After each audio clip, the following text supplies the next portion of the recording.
Hi guys, welcome to Kaziranga. কাজিৰঙাৰ গড়বোৰ ধুনীয়াকৈ যেতিয়া সিহঁতে ৰাতি অৰণ্যৰ পৰা বাহিৰত ওলাই আহে খাদ্যৰ সন্ধান বিচাৰি,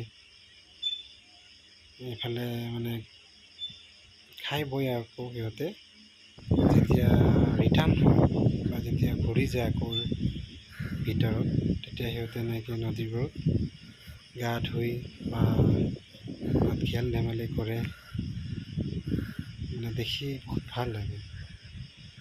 সিহঁতৰ মানে কাণ্ডবোৰ দেখিলে কেতিয়াবা বহুত আনন্দ মানে আমিও পাওঁ, আৰু গাঁওবাসীও চাই বহুত দেখিছে ইমান ধুনীয়াকৈ পানীতে হেৰি কৰিছে, গোটেই দিনটো যেন কাম কৰিছে বা খোৱাৰ কাৰণে কষ্ট কৰিছে। যোৱাৰ সময়ত ধুনীয়াকৈ গাটো ধুইছে, ধুই আকৌ ঘৰমুৱা হৈছে। অৰ্থাৎ সিহঁতৰ য'ত থাকে আৰু ভিতৰত, তালৈ এখোজ দুখোজকৈ আগবাঢ়ি গৈ আছে। এনেকৈ দেখি কিবা ভালেই লাগে, কিন্তু যেন ভাল লাগে। আকৌ ৰাতিপুৱা শৈশৱবোৰ আকৌ বহুত নিয়ম আছে। সিহঁতে যি ৰাস্তাৰে আহে প্ৰায় সেই ৰাস্তাৰে উভতি যাব বিচাৰে।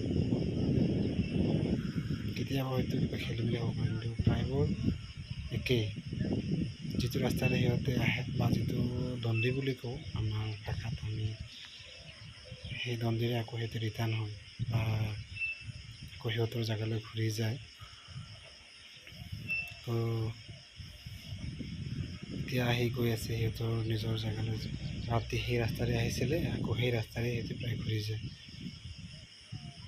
দেখিবলৈ কিছুমান ভাল লাগে সিহঁতৰ কাৰ্যবোৰ দেখি। আৰু সিহঁতৰ কিবা খং উঠিলে দিগদাৰ আৰু বা লগেৰি আছে, খং উঠিলে ধুনীয়াকৈ হেৰি হৈছে, এতিয়া নিজৰ গন্তব্যস্থান বা নিজৰ হেৰিলৈ গুচি গৈছে। কাজিৰঙা এনেও